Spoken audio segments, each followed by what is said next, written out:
So I just got back from school, and I have some time until my parents get back from work, and actually there are not so much noises, only my brother, but he's quite very.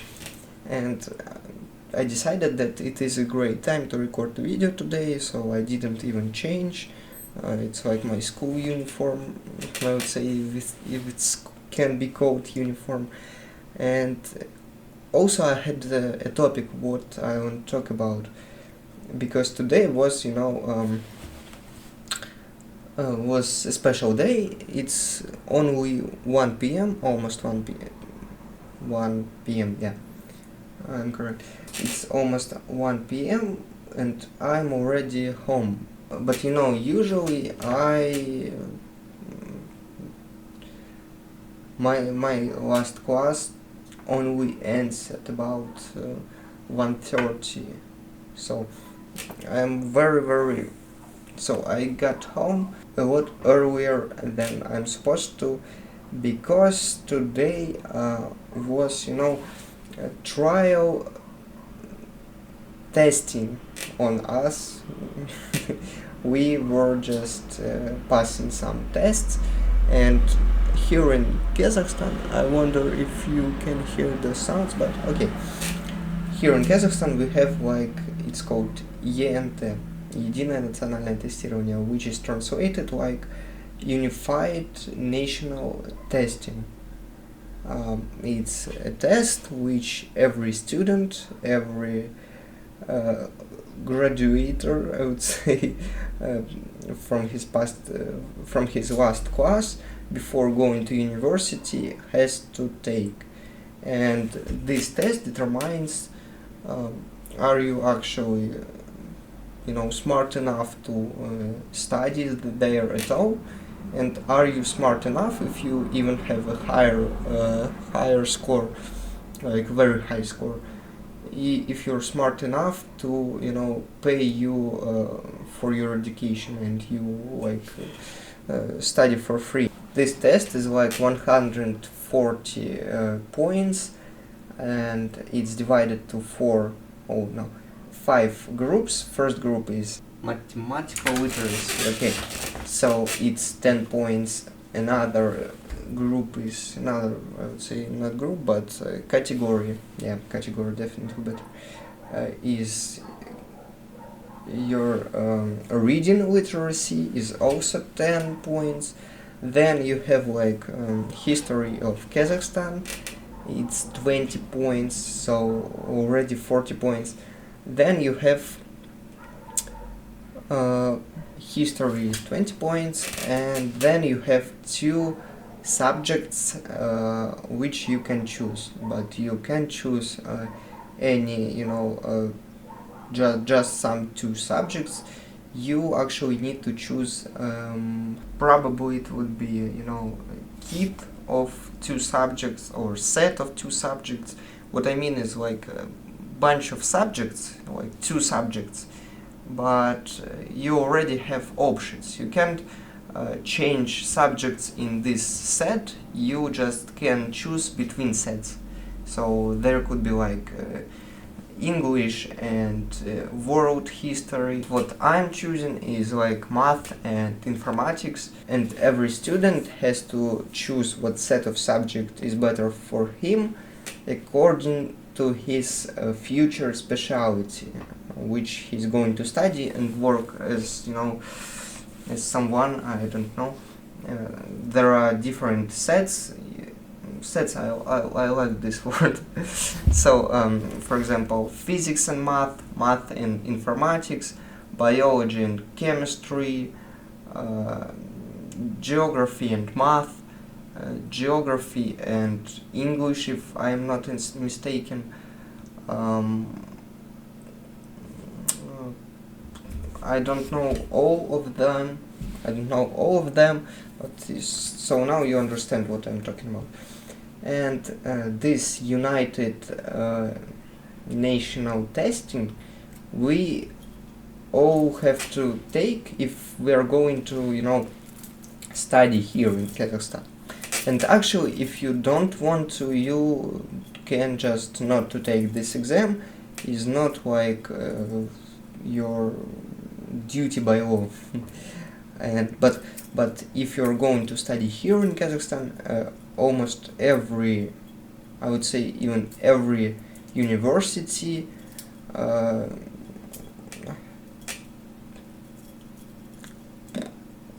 ask you to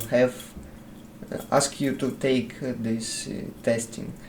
And so this is like a big problem for all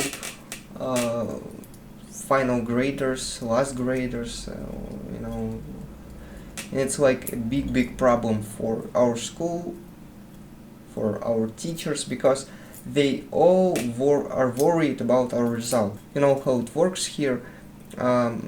Schools, and so teachers in particular, has to educate us that's good, that we actually, you know, show some high scores on this final testing. And if for example I would take this test and it has like 140 points, and I take this test and score only, you know, 20 points out of 140, teachers probably and my school will have some problems with I don't know, probably Department of Education, something like that.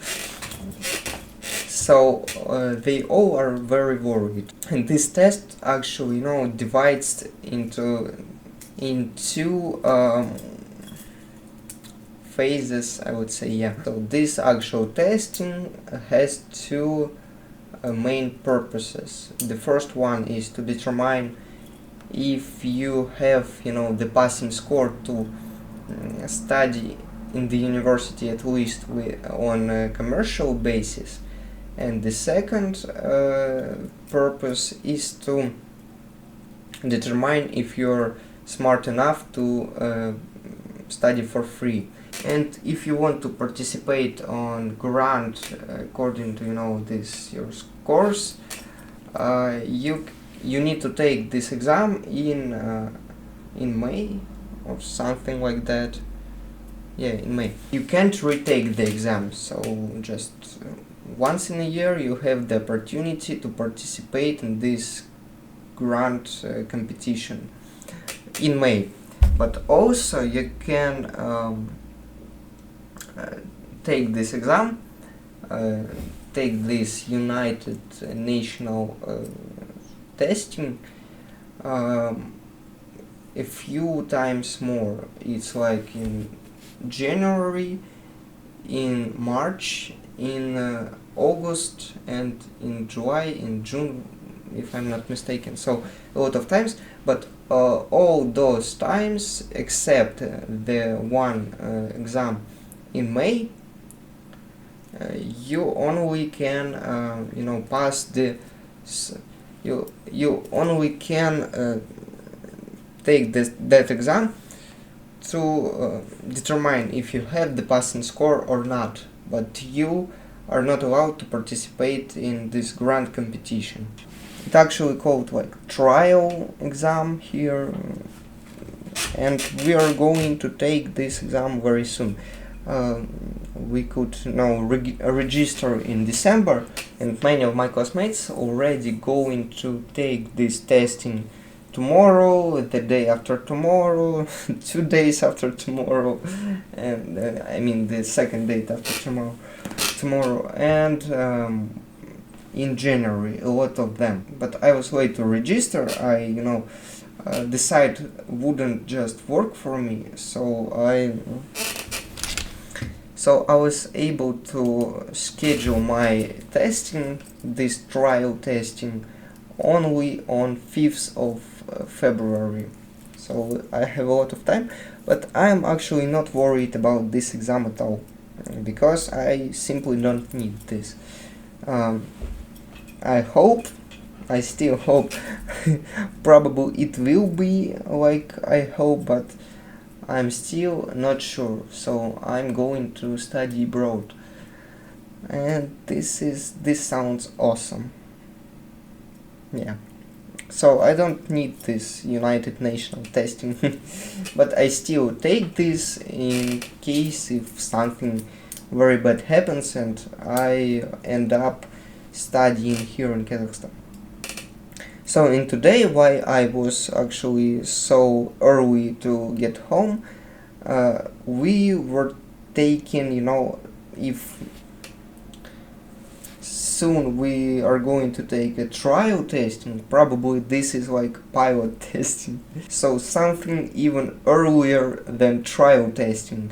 And this testing which we were taking today, it is absolutely the same as the trial and the real testing, but it just doesn't matter to universities. So if you even pass the highest score possible, which is 140, 140, they just don't care. It's very it's only for your educational purposes. So you could just try it and train. So all that stuff. We were taking this, and out of 140 I got 104, almost 40, yeah.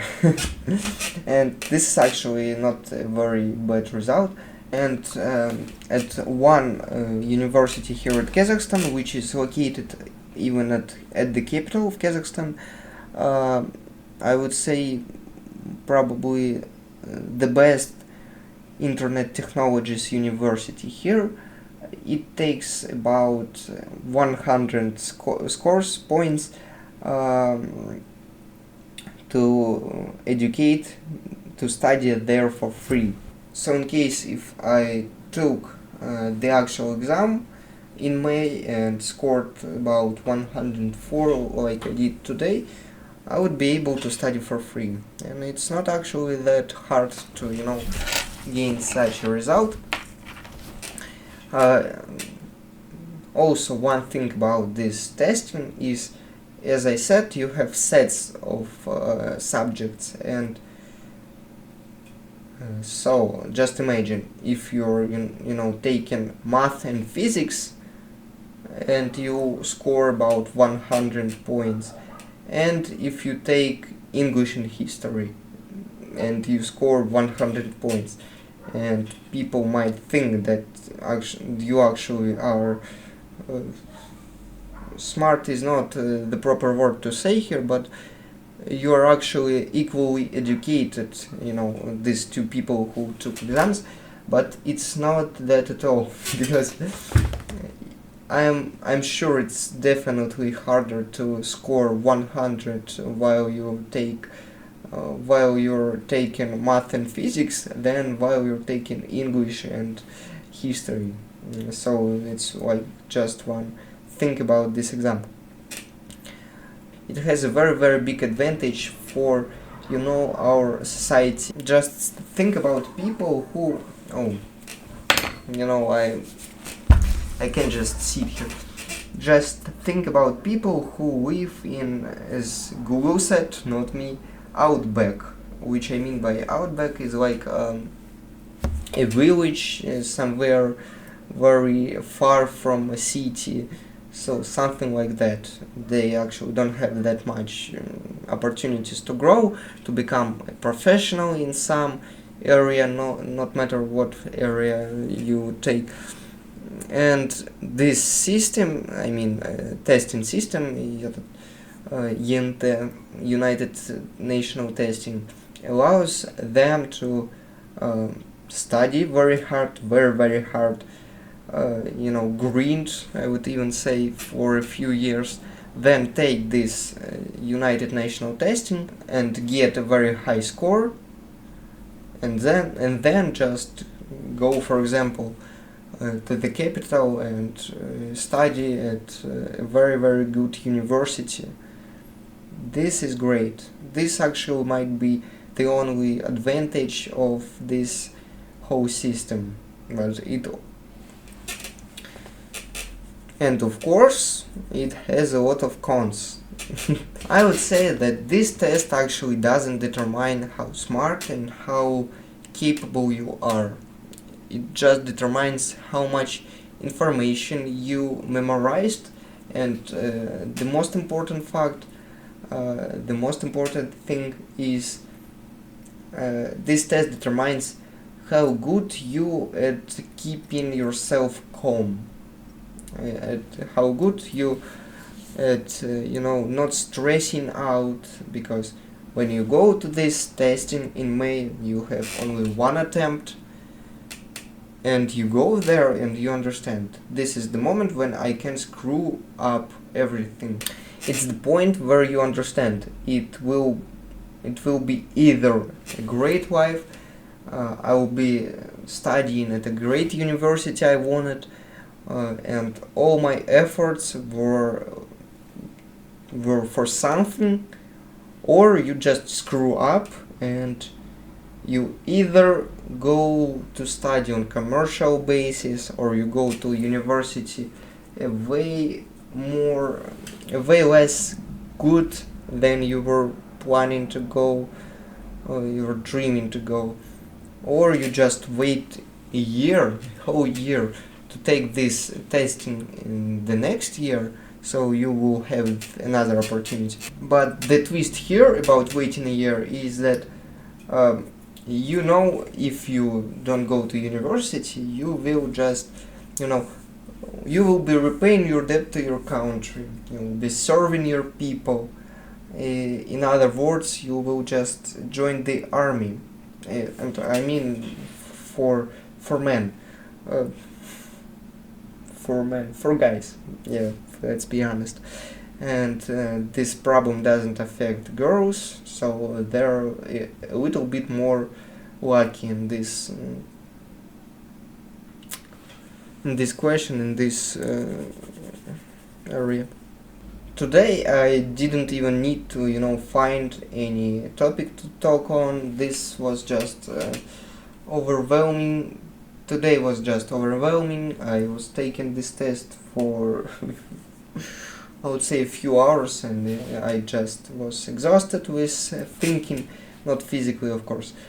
And now I talked about everything I wanted, and I'm just going to sleep, even though it's just the middle of the day. But the problem was, oh, my mom is here. So thank you for watching, and see you very soon.